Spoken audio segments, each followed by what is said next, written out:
आनंद मठ। आनंद मठ और ऋषियों की अनमोल धरोहर को संजोएं।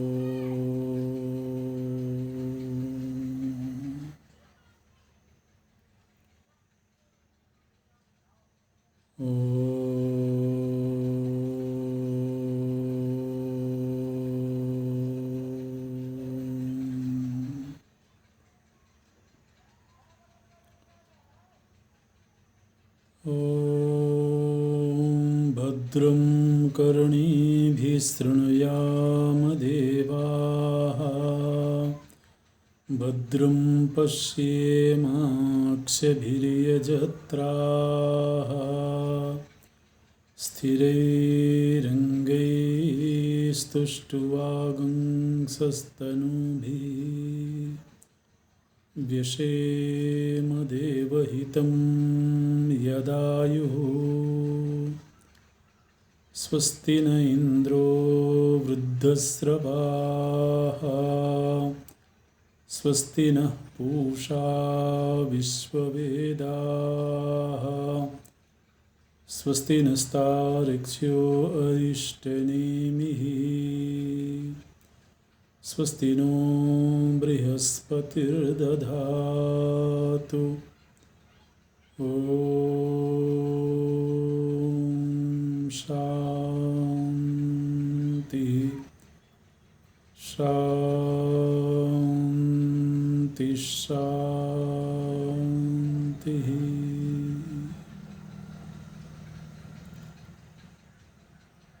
सच्चिदानन्दरूपाय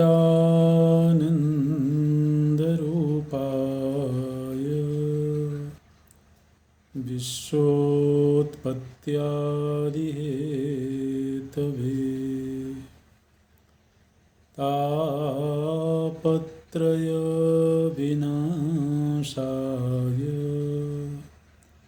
श्रीकृष्णाय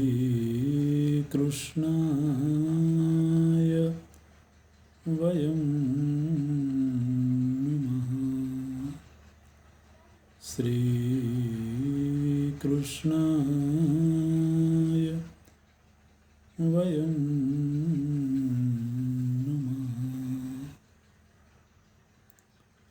नारायणं नमस्कृत्य नरं चैव नरोत्तमं, देवीं सरस्वतीं व्यासं ततो जयमुदीरयेत्। ततो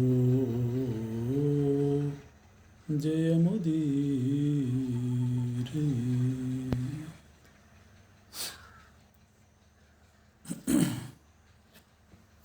महाराज युधिष्ठिर और भीष्म पितामह के बीच आध्यात्मिक चर्चा हो रही है। इस चर्चा में मुख्य रूप से राजा के कर्तव्यों का बहुत विस्तार से वर्णन हुआ है, लेकिन उसके साथ साथ मानव धर्म, मनुष्य मात्र का धर्म क्या है और वर्ण के अनुसार, आश्रम के अनुसार व्यक्ति के क्या कर्तव्य हैं, उनका विचार हुआ है। बीच बीच में कुछ प्रसंग हम लोग लेते रहेंगे। एक प्रसंग है जिसमें युधिष्ठिर जी के द्वारा शील के संदर्भ में प्रश्न किया गया है। शील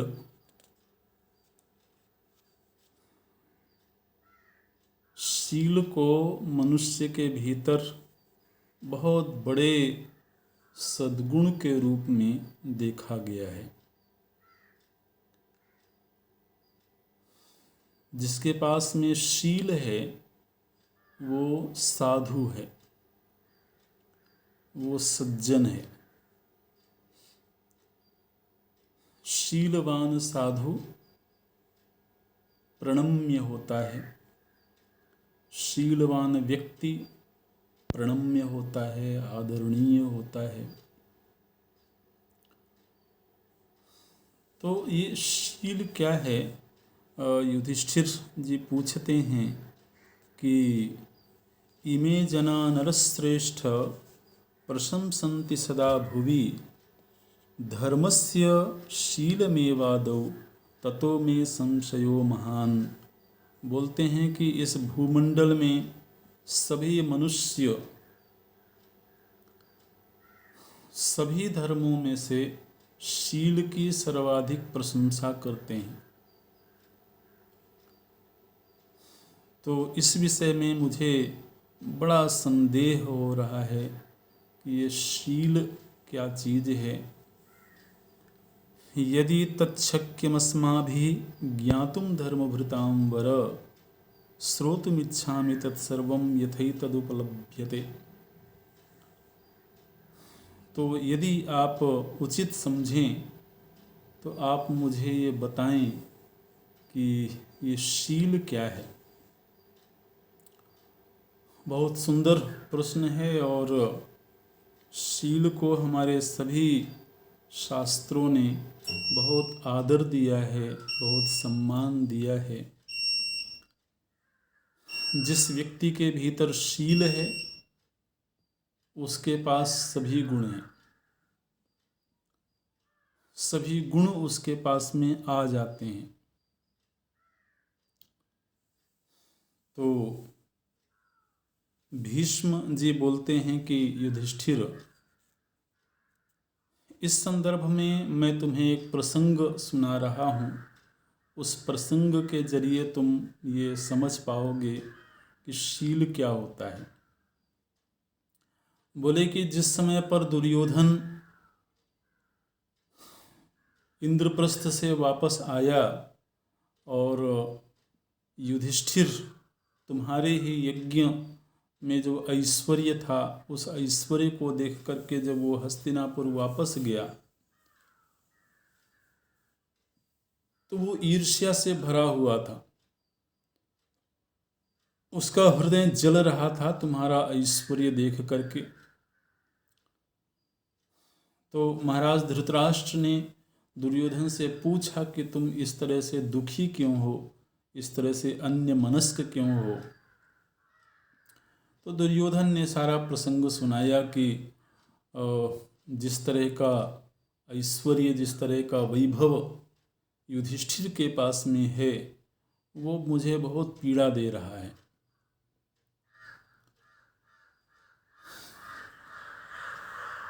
तो उस समय पर धृतराष्ट्र ने दुर्योधन से यह बात कही कि दुर्योधन, आज युधिष्ठिर के पास जो वैभव है वो केवल इसलिए है क्योंकि युधिष्ठिर शीलवान है, क्योंकि युधिष्ठिर के पास शील नाम का गुण है और इसी गुण की वजह से युधिष्ठिर ने सभी लोगों का हृदय जीत लिया है। यहाँ तक कि जो विरोधी राजा थे वो राजा भी युधिष्ठिर का सम्मान करते हैं, युधिष्ठिर की प्रशंसा करते हैं। तो यदि युधिष्ठिर की तरह ही वैभव संपन्न तुम्हें होना है तो तुम्हें शीलवान होना पड़ेगा। तुम भी शील का आचरण करो और तुम भी उस वैभव के अधिकारी बनो।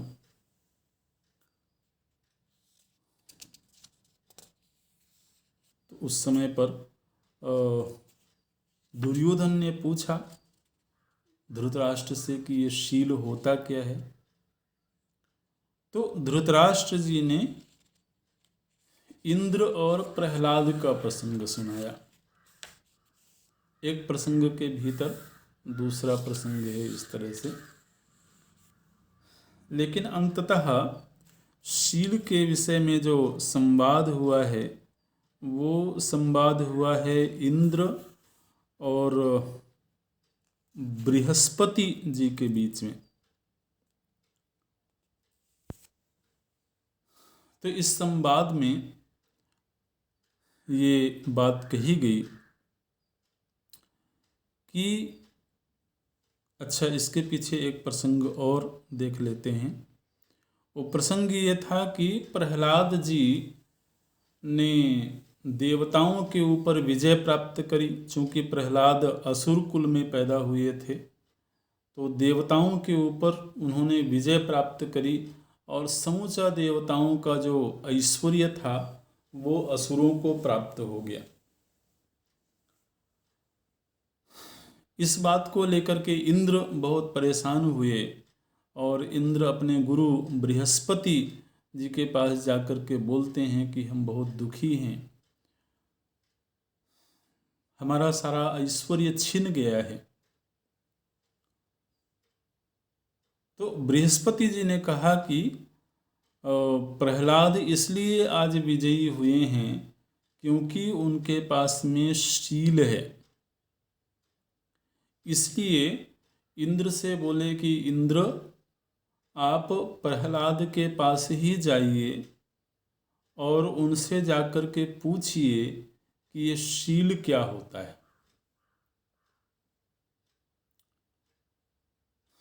तो इंद्र के रूप में ही तो प्रहलाद के पास जा नहीं सकते थे क्योंकि वो आपस में शत्रु थे। तो इंद्र एक ब्राह्मण का वेश बना करके प्रहलाद जी के पास जाते हैं और फिर उनके साथ मैत्री स्थापित करते हैं और मैत्री स्थापित करके उस ब्राह्मण ने, जो कि इंद्रिय ब्राह्मण बने हुए थे, उन्होंने प्रहलाद जी को प्रसन्न कर लिया और प्रसन्न करके ब्राह्मण से प्रहलाद जी ने कहा कि आप मुझसे कुछ वरदान मांग लीजिए।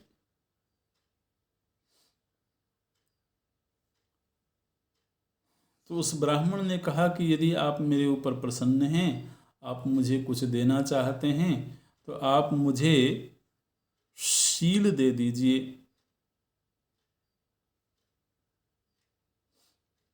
अच्छा,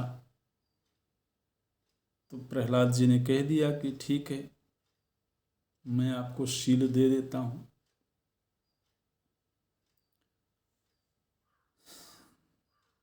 तो ब्राह्मण वो वरदान पा करके और वहाँ से प्रस्थान कर जाते हैं। इधर थोड़े ही समय के अंतराल में प्रहलाद जी के शरीर से एक छाया प्रकट हुई और उस छाया ने धीरे धीरे करके एक दिव्य मनुष्य का रूप धारण कर लिया।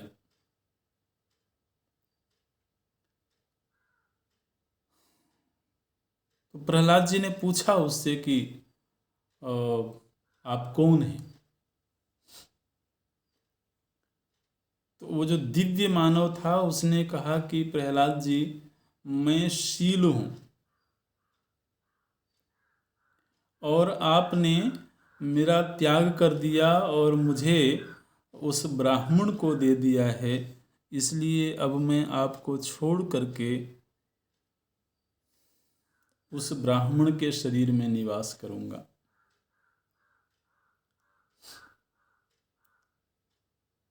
बहुत रोचक प्रसंग है। तो जो शील नाम का गुण था वो प्रहलाद जी को छोड़ करके उस ब्राह्मण के पास चला गया। जैसे ही शील वहाँ से प्रस्थान करता है, थोड़ी ही देर में देखते हैं प्रहलाद जी कि उनके शरीर से एक दूसरा तेज प्रकट होता है और वह छाया भी धीरे धीरे करके मनुष्य का रूप धारण कर लेती है प्रहलाद जी उससे पूछते हैं कि तुम कौन हो। तो वह दिव्य पुरुष बोलता है कि मैं धर्म हूं और मैं वहीं रहता हूं जहां शील रहता है। इसलिए अब मैं भी आपको छोड़ करके जा रहा हूं, क्योंकि शील जा चुका है। इसलिए अब मैं उस ब्राह्मण के शरीर में निवास करूंगा जहां शील गया है। तो धर्म भी वहां से चले गए। इसी तरह से एक तीसरा तेज प्रकट हुआ। उस तेज ने भी मनुष्य का रूप धारण किया और उससे जब प्रहलाद जी ने पूछा तो उसने कहा कि मैं सत्य हूं। को भवानिति पृष्टश्च तमाह स महाद्युतिः सत्यम विद्धि असुरेन्द्राद्य प्रयास्य धर्ममनुवहम्। तो उसने कहा कि मैं सत्य हूँ और मैं वहीं रहता हूँ जहाँ धर्म रहता है। इसलिए अब मैं उस ब्राह्मण के पास जा रहा हूँ। फिर एक चौथा तेज प्रकट हुआ। उसने भी मनुष्य का रूप धारण किया और उससे जब पूछा गया तो उस पुरुष ने कहा कि मैं सदाचार हूँ और मैं वहीं रहता हूँ जहाँ सत्य रहता है। इसलिए मैं उस ब्राह्मण के पास जा रहा हूँ। फिर एक पांचवा तेज प्रकट हुआ। उससे जब प्रहलाद जी ने पूछा तो उसने कहा कि मैं बल हूं और मैं वहीं रहता हूं जहां सदाचार रहता है। छठवें क्रम में जो तेज प्रकट हुआ उसने एक स्त्री का रूप धारण किया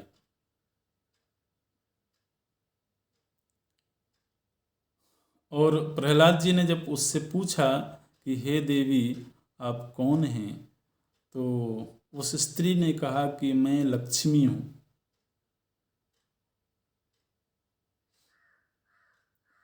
और मैं उसी के शरीर में निवास करती हूँ। मैं वहीं रहती हूँ जहाँ बल रहता है, जहाँ सदाचार रहता है, जहाँ सत्य रहता है, जहाँ धर्म रहता है। इसलिए मैं अब आपको त्याग करके जा रही हूँ और मैं अब उस पुरुष के शरीर में निवास करूंगी, उस ब्राह्मण के शरीर में निवास करूंगी। प्रहलाद जी ने पता लगाया कि आखिर ये ब्राह्मण है कौन। तो उनको पता लग गया कि ये इंद्र है।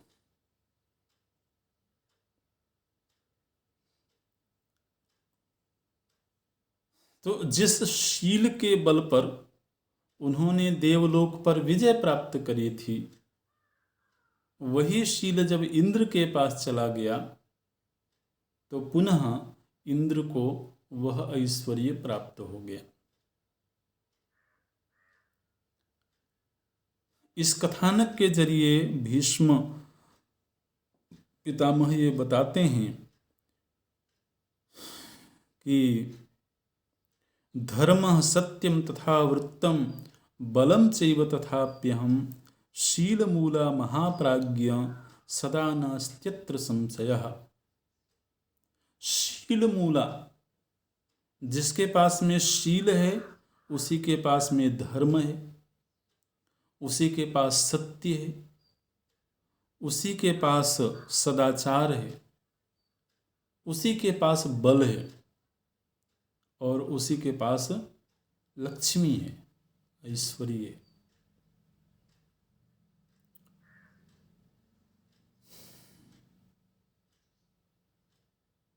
तो शील क्या है?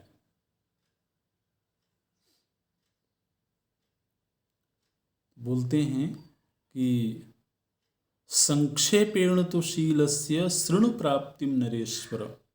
बहुत संक्षेप में मैं बता रहा हूँ कि ये शील कैसे प्राप्त किया जाता है। बोलते हैं कि अद्रोह सर्वभूतेषु कर्मणा मनसा गिरा अनुग्रहश्च दानं च शील में तत्प्रशस्यते। ये शील क्या गुण है जिसके होने से सारे सद्गुण किसी मनुष्य के पास आ जाते हैं? कहते हैं कि शील का अर्थ है अद्रोह। किसी भी प्राणी के प्रति द्रोह की वृत्ति न रखना। शील का जो सरल अर्थ होता है वो ये होता है कि जब भी हम व्यवहार करते हैं तो व्यवहार करते समय इस बात का ख्याल रखना कि मेरे इस व्यवहार से किसी का हृदय ना दुखे। द्रोह वृत्ति इसके बिल्कुल विपरीत होती है। द्रोह मने व्यक्ति ऐसा व्यवहार जानबूझ करके ऐसा व्यवहार करना चाहता है जिससे कि सामने वाले के हृदय में पीड़ा हो, चाहे वो कोई शारीरिक गतिविधि के द्वारा हो, चाहे वो वाणी से हो, किसी भी उपाय से, किसी भी तरीके से सामने वाला व्यक्ति घायल हो जाए, उसका मन घायल हो जाए,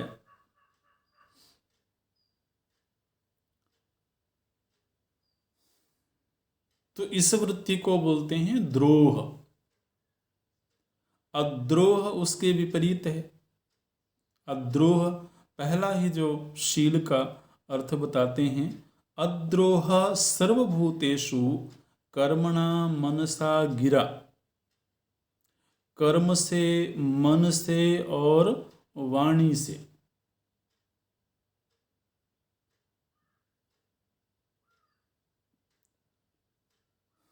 कर्म से वो ऐसा कोई आचरण नहीं करता है जिससे कि, अच्छा देखिए यहाँ पर केवल एक व्यक्ति की बात नहीं की है, बोलते हैं सर्वभूतेषु, किसी भी भूत, किसी भी प्राणी के प्रति ऐसा कोई शारीरिक व्यवहार नहीं करता है जिससे कि उसका हृदय दुखे, और वाणी से ऐसा कुछ बोलता नहीं है, ना तो उसके सामने और ना ही उसकी अनुपस्थिति में किसी और के सामने। मानो कि हमने किसी व्यक्ति की किसी तीसरे व्यक्ति के सामने निंदा की हो, चुगली की हो, और बाद में यदि उसे खबर लग जाएगी तब भी उसका हृदय दुखेगा।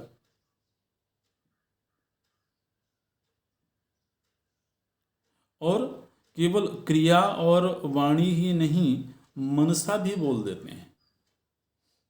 ये तो बहुत ही कठिन मालूम पड़ता है वैसे तो, कि मन में उसके ऐसा करने का ख्याल भी नहीं आता है। किसी के हृदय को दुखाने का ख्याल भी नहीं आता है। ये मन से भी अद्रोह की वृत्ति रखना, ये समझिए कि बहुत ही निर्मल अंतःकरण, किसी का हृदय बहुत शुद्ध हो गया हो तभी उस हृदय का ऐसा व्यवहार होगा। हृदय में उठने वाली भावनाएं, हृदय में उठने वाली वृत्तियां ही इस बात का प्रमाण होती हैं कि हृदय की स्थिति क्या है।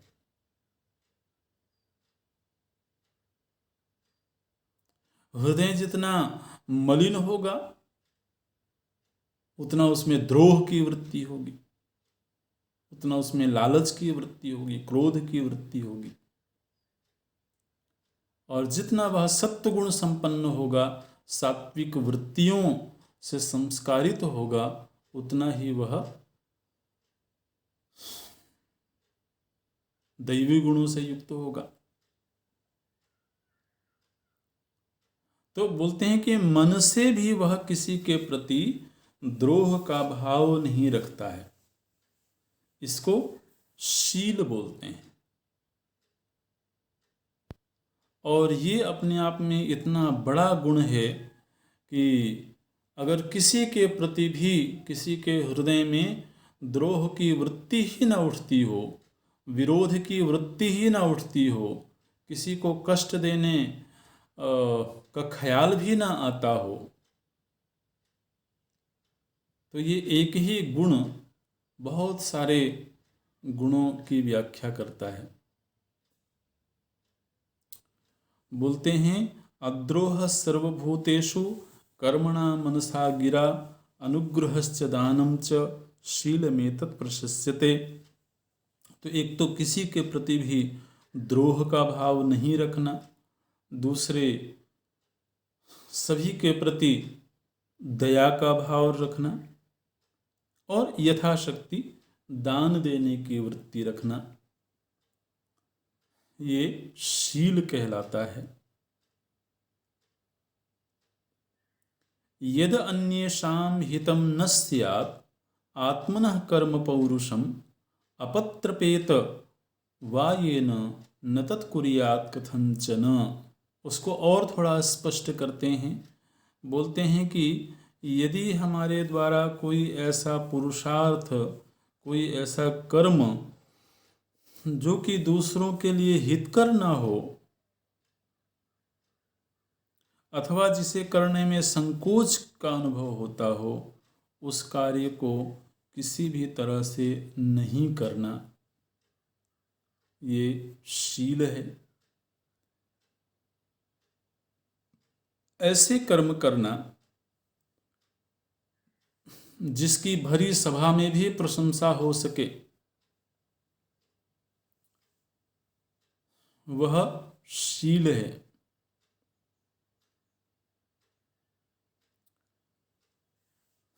तो जिसके पास में ऐसा शील होगा, उसी के पास में कितनी चीज़ें गिनाई गई थीं। उसी के पास धर्म होगा, उसी के पास सत्य होगा, उसी के पास सदाचार होगा, उसी के पास बल होगा, और उसी के पास लक्ष्मी होगी। लेकिन कभी कभी ऐसा दिखाई देता है कि कोई व्यक्ति शीलवान नहीं है, धर्माचरण भी नहीं करता है, सत्य भी नहीं बोलता है, सदाचारी भी नहीं होता है, लेकिन फिर भी उसके पास लक्ष्मी होती है। ऐसा भी कभी समाज में दिखाई देता है, दिखाई दे सकता है। तो भीष्म जी ने इस वृत्ति को भी ध्यान में रखा है और बोलते हैं यद्यप्य शीला नृपते प्राप्नुवन्ति श्रियं क्वचित् न भुंजते चिरं तात समूलाश्च न संचिते। बोलते हैं कि कभी कभी शील रहित व्यक्ति के पास में भी राजलक्ष्मी होती है, लेकिन वह लक्ष्मी चिरकाल तक के लिए नहीं होती है, कुछ समय के लिए होती है।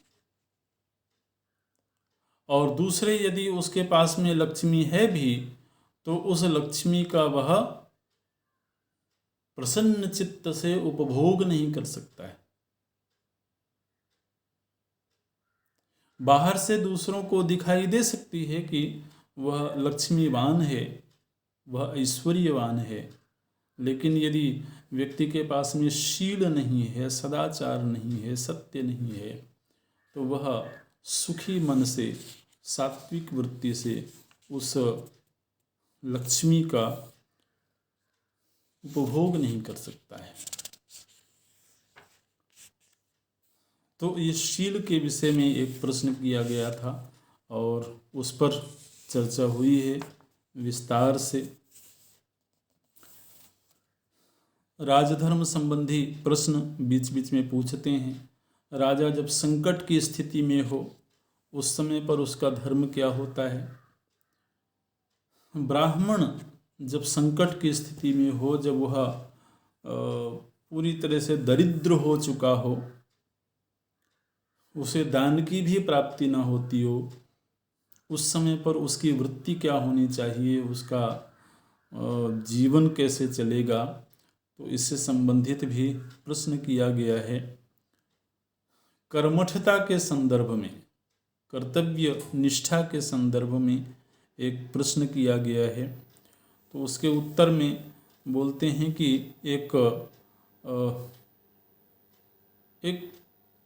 कहानी सुनाई है उन्होंने। तो उस कहानी में तो हम नहीं जाएंगे, लेकिन उन्होंने ये बताया कि 3 मत्स्य, बहुत बड़े मछली थी, उनमें से एक मछली तो थी अनागत विधाता। ये बड़े नए नए शब्द भी बीच बीच में मिलते हैं। अनागत विधाता, अनागत विधाता का मतलब है कि बहुत आगे कोई अनहोनी होने वाली है, उसका पहले ही आकलन कर लेना। भविष्य में घटने वाली अनहोनी का अनुमान बहुत पहले कर लेना, ऐसी वृत्ति, ऐसी सामर्थ्य जिस व्यक्ति के पास में होती है उसको बोलते हैं अनागत विधाता। यदि दुर्घटना घटने से पहले ही, कोई अनहोनी होने से पहले ही जीवन संकट में पड़ने वाला हो, उसके पहले ही यदि व्यक्ति के चित्त में वो स्फुरना हो जाए, व्यक्ति उसका अनुमान कर ले, तो वह अपने जीवन की रक्षा के उपाय कर सकता है। दूसरा एक शब्द है प्रत्युत्पन्नमति। प्रत्युत्पन्नमति, प्रत्युत्पन्नमति का अर्थ है कि जिस समय वो संकट उपस्थित हुआ उसी समय तत्क्षण ही व्यक्ति के पास में वो विवेक जागृत हो गया कि वह उस संकट से कैसे बाहर निकलेगा।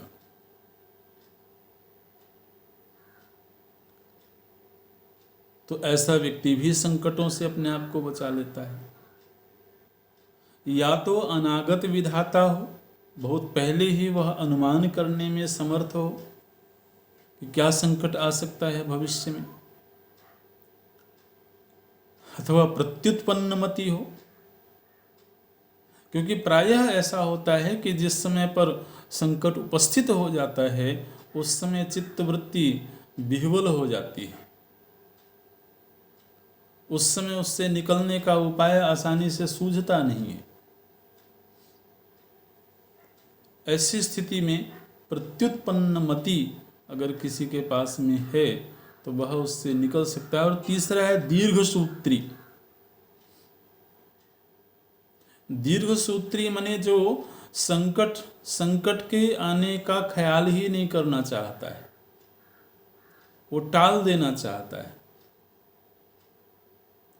तो जिसके भीतर हर परिस्थिति को, हर संकट को टालते रहने की, उसके विषय में नहीं सोचने की वृत्ति होती है, वह जरूर जीवन में किसी न किसी संकट में फंस जाता है। तो इन्हीं वृत्तियों को समझाने के लिए एक कथानक सुनाते हैं कि एक बहुत बड़ा जलाशय था, उस जलाशय में बहुत सारी मछलियां रहती थी। उसमें 3 महामत्स्य थे। उन महामत्स्यों में से एक का नाम था अनागत विधाता, एक का नाम था प्रत्युत्पन्नमति और एक का नाम था दीर्घसूत्री। एक बार ऐसा हुआ कि उस जलाशय के चारों ओर मेड़ बना दी गई और मेड़ बना करके नालियाँ बना दी गई, जाली लगा करके नालियाँ बना दी गई ताकि जलाशय का पानी धीरे धीरे करके बह जाए और जालियों में केवल मछलियाँ ही रह जाएं। तो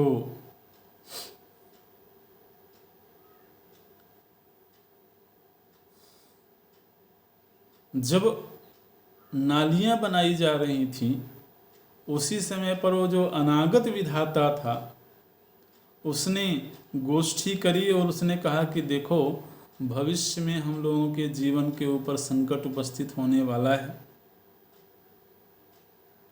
इसलिए हमको आत्मरक्षा के लिए शीघ्र ही यहाँ से अन्यत्र चले जाने का उपाय करना चाहिए।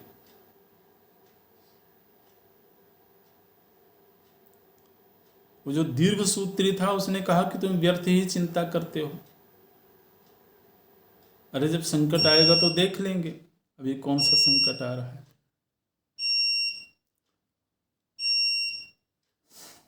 प्रत्युत्पन्नमति ने भी यही कहा,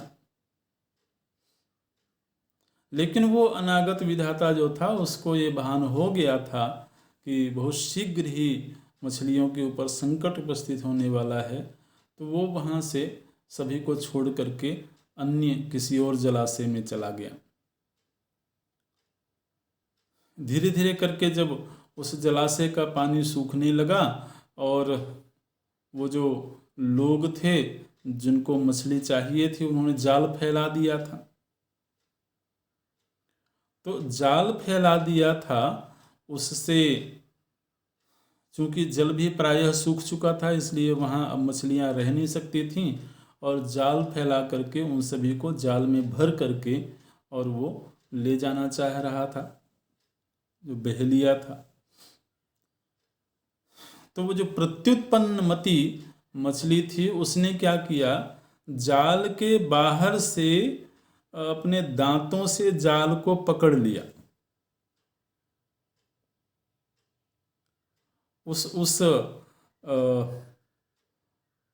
उस बहेलिए को बहकाने के लिए कि ये मछली भी जाल में फंसी हुई है,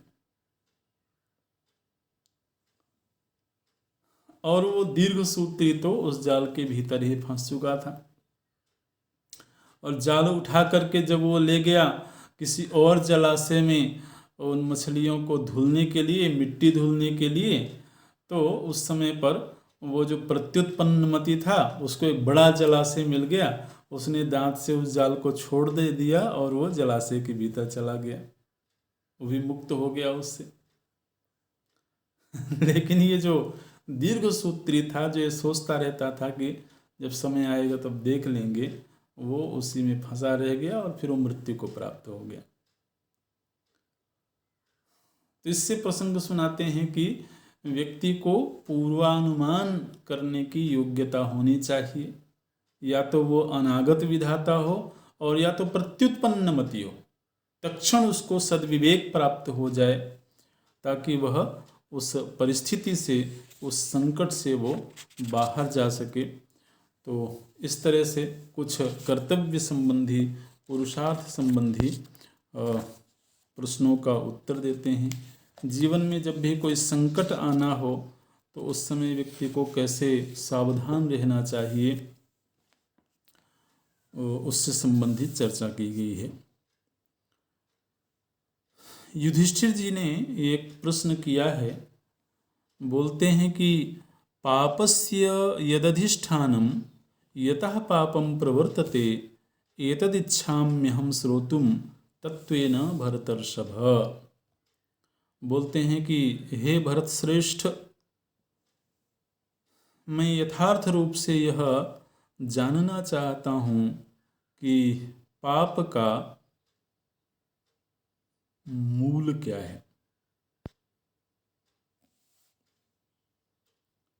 कोई भी मनुष्य पाप में आखिरकार क्यों प्रवृत्त होता है, पाप का अधिष्ठान क्या है, पाप वृत्ति में कोई व्यक्ति आखिरकार पड़ता क्यों है।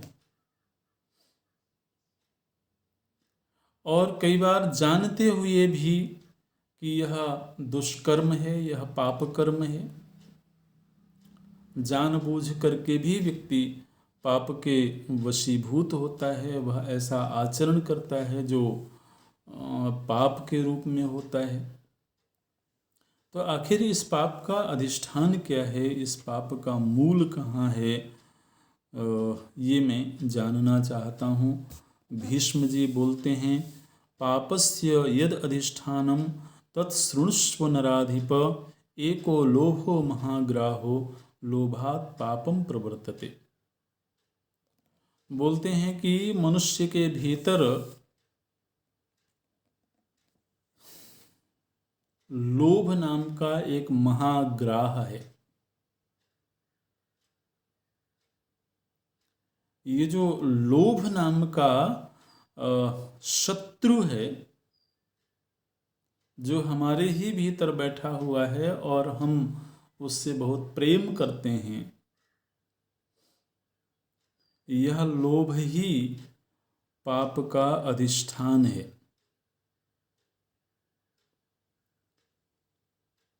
लोभ मूलम अनर्थकम।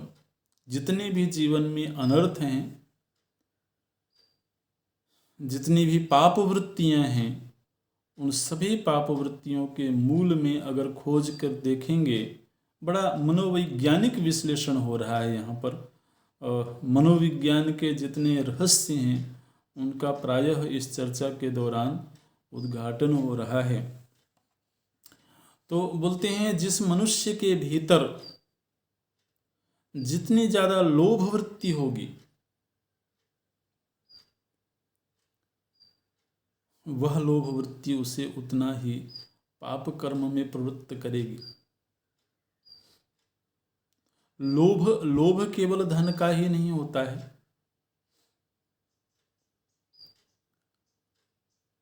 लोभ मान सम्मान का भी होता है। लोभ प्रतिष्ठा का भी होता है। लोभ प्रेम का भी होता है।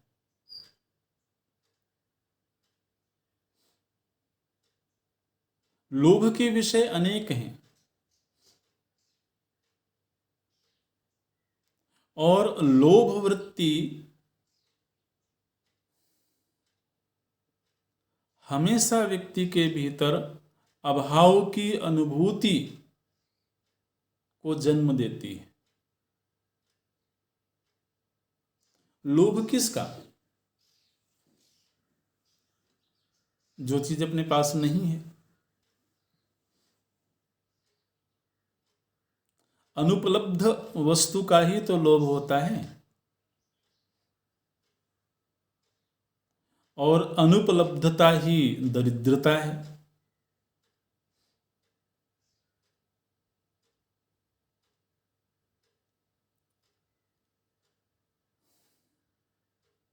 तो अपने भीतर किसी भी चीज के अभाव की अनुभूति और उस वस्तु के प्रति महत्व बुद्धि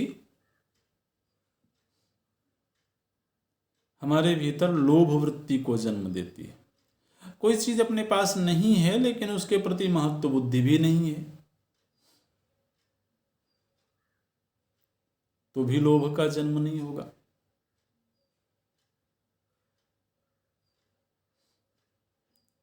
कोई चीज महत्वपूर्ण है और वो हमारे पास है, तब भी लोभ का जन्म नहीं होगा। तो लोभ के पीछे ये मनोविज्ञान है कि किसी वस्तु के अभाव की अनुभूति और उस वस्तु के प्रति महत्व भाव।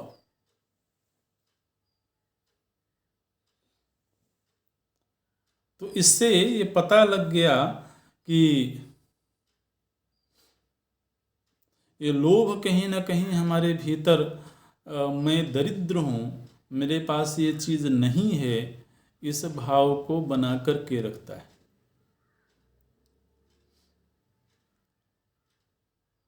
और यह लोभ वृत्ति ही व्यक्ति को प्रवृत्त करती है। कहाँ? बोलते हैं कि लोभात् क्रोधः प्रभवति, लोभात् कामः प्रवर्तते, लोभान् मोहश्च माया च मानस्तंभः परासुता। बोलते हैं लोभ से ही क्रोध का जन्म होता है, लोभ से ही काम वृत्ति का जन्म होता है, लोभ से ही माया, मोह, अभिमान, उद्दंडता, पराधीनता। भाई जिस वस्तु का लोभ है वो जिससे मिल रहा है उसके प्रति हम पराधीन हो जाएंगे, उसके अधीन हो जाएंगे।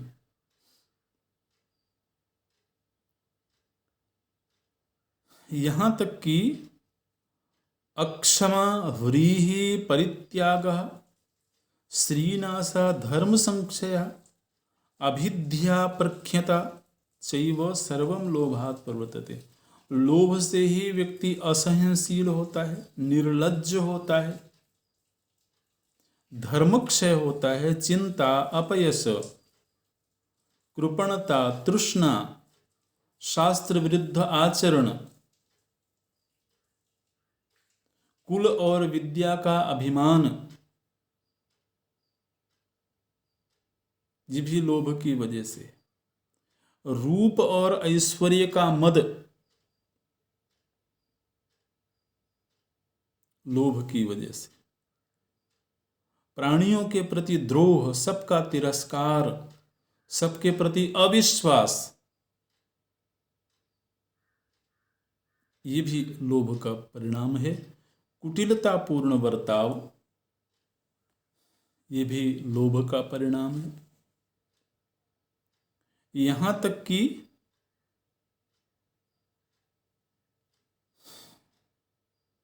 दूसरों के धन का अपहरण करने की वृत्ति, बलात्कार की वृत्ति,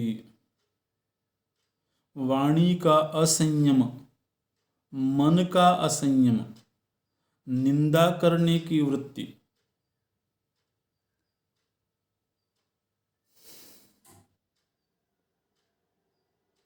अतृप्ति का भाव, आत्महत्या, ये सब भी लोभ के ही परिणाम हैं। ईर्ष्या का प्रबल वेग, मिथ्या व्यवहार, रसनेन्द्रिय, श्रोत्रेंद्रिय, जनन इंद्रिय का वेग, घृणा, आत्म प्रशंसा, ये सब के सब लोभ के परिणाम हैं।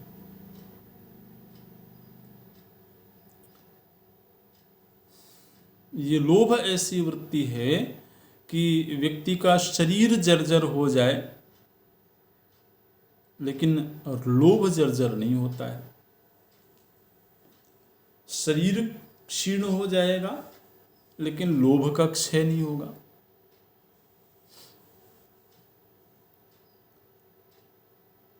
व्यक्ति कहाँ संतुष्ट है? एक घर बना करके संतुष्ट है क्या? एक घर यहाँ भी हो जाए, एक घर वहाँ भी हो जाए, एक प्रॉपर्टी यहाँ भी बन जाए, एक प्रॉपर्टी वहाँ भी बन जाए, कोई इंतहा तो दिखाई देती नहीं है, कोई सीमा तो दिखाई नहीं देती है। और उसके लिए जो कुछ भी करना पड़े, किसी से छल करना पड़े, कपट करना पड़े, झूठ बोलना पड़े,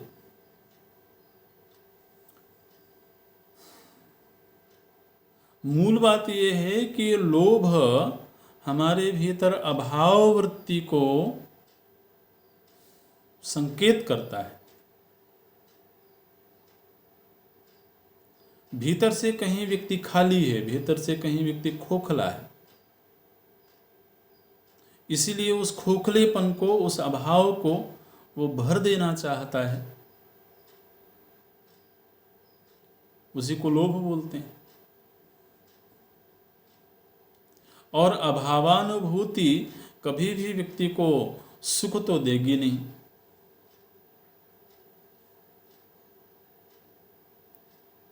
इसलिए ये लोभ वृत्ति ऐसा लगता है कि सुखद है, क्योंकि जिस वस्तु व्यक्ति आदि का लोभ है उसकी पूर्व प्राप्ति हो जाएगी तो शायद सुखी हो जाएंगे, लेकिन वो अभाव की वृत्ति निरंतर बनी भी रहती है और उपलब्धियां भी होती रहती हैं,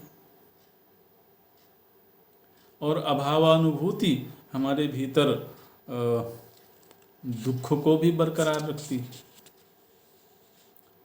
इसलिए भीष्म जी बोलते हैं कि युधिष्ठिर,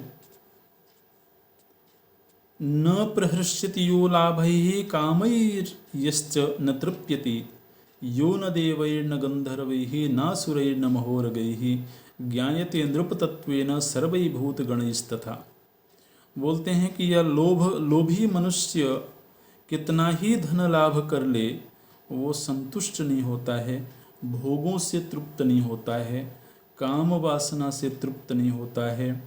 फिर वह चाहे देव योनि को प्राप्त हो जाए, गंधर्व योनि को प्राप्त हो जाए, असुर नाग किसी भी योनि को प्राप्त हो जाए, लेकिन तब भी उसको तृप्ति की प्राप्ति नहीं होती है।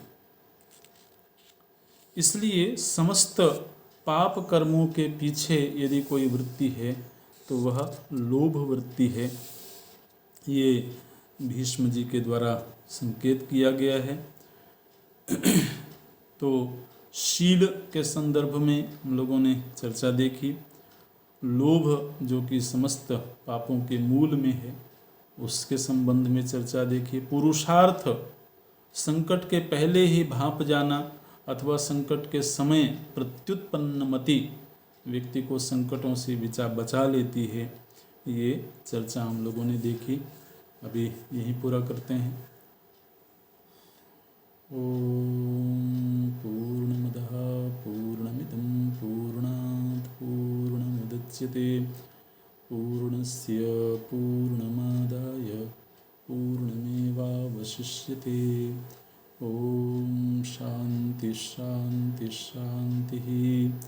हरि ओम श्री गुरुभ्यो नमः। हरि ओम।